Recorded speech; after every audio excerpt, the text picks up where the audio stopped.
बस अब और नहीं। भाग एक। अनिरुद्ध के व्यवहार में बदलाव की क्या थी वजह?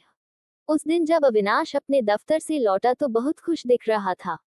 उसे इतना खुश देखकर अनिता को कुछ आश्चर्य हुआ, क्योंकि वह दफ्तर से लौटे अविनाश को थकाहारा, परेशान और दुखी देखने की आदी हो चुकी थी। अविनाश का इस कदर परेशान होना बिना वजह भी नहीं था। सबसे बड़ी वजह तो यही थी कि पिछले 10 सालों से वह इस कंपनी में काम कर रहा था, पर उसे आज तक एक भी प्रमोशन न मिला था। वह कंपनी के मैनेजर को अपने काम से खुश करने की पूरी कोशिश करता, पर उसे आज तक असफलता ही मिली थी। प्रमोशन न होने के कारण उसे वेतन इतना कम मिलता था कि मुश्किल से घर का खर्च चल पाता था। उसकी कंपनी बहुत मशहूर थी और वह अपना काम अच्छी तरह से समझ गया था, इसलिए वह कंपनी छोड़ना भी नहीं चाहता था। अनिता अविनाश के दुखी और परेशान रहने की वजह जानती थी, पर वह कर ही क्या सकती थी। उस दिन अविनाश को खुश देखकर उससे रहा नहीं गया। वह चाय का कप अविनाश को पकड़ाकर अपना कप लेकर बगल में बैठ गई और उससे पूछा, क्या बात है, आज बहुत खुश लग रहे हो। बात ही खुश होने की है, तुम सुनोगी तो तुम भी खुश होगी।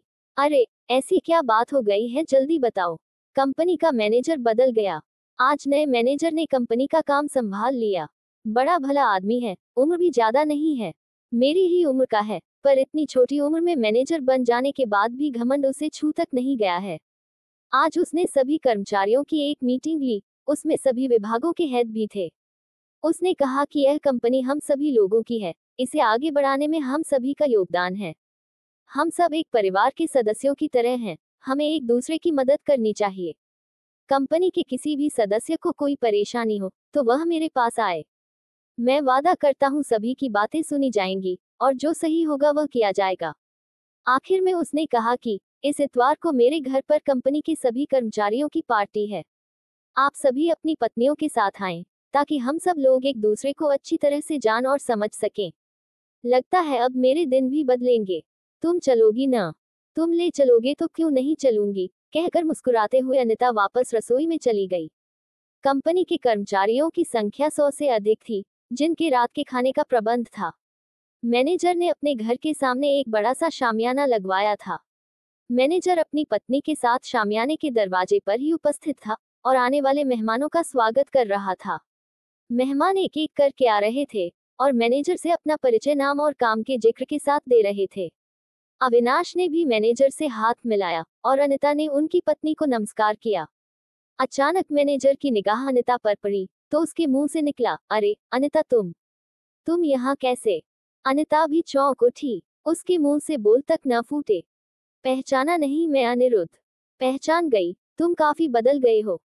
हर आदमी बदल जाता है, पर तुम नहीं बदली।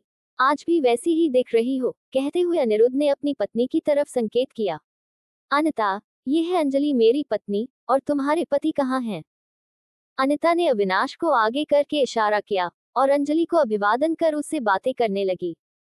अब तक सिमटा हुआ अविनाश सामने आकर बोला, सर, मैं हूँ अविनाश, आपकी कंपनी के एड विभाग में सहायक। ये तो बड़ी अच्छी बात है, कहते हुए अनिरुद्ध ने अंजलि से कहा, अंजलि, ये है अनिता। बचपन में हम दोनों एक ही सरकारी कॉलोनी में रहते थे और एक ही स्कूल में एक ही क्लास में पढ़ते थे। इनके पिताजी पापा के बॉस थे, पर आज उल्टा है, आप अविनाश के बॉस के भी बॉस हैं, कहकर अनिता हंस पड़ी।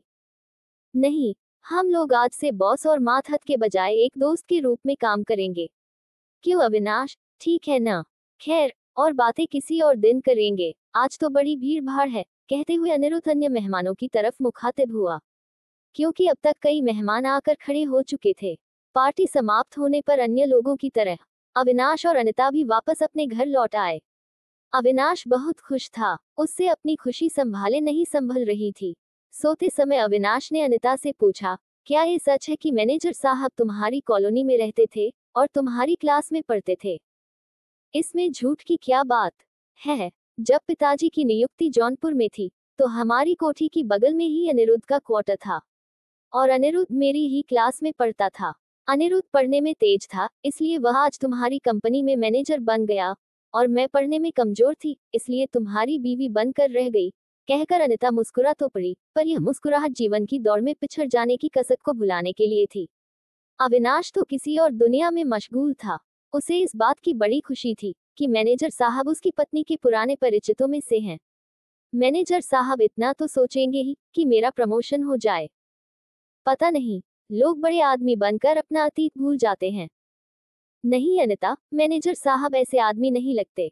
देखा नहीं, कितनी आत्मीयता से हम लोगों से वे मिले, और ये बताने में भी नहीं चूके कि तुम्हारे पिता उनके पिता के बॉस थे।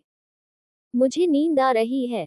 वैसे भी कल सुबह उठकर प्रमोद को तैयार करके स्कूल भेजना है, कहकर अनिता ने नींद का बहाना बनाकर करवट बदल ली।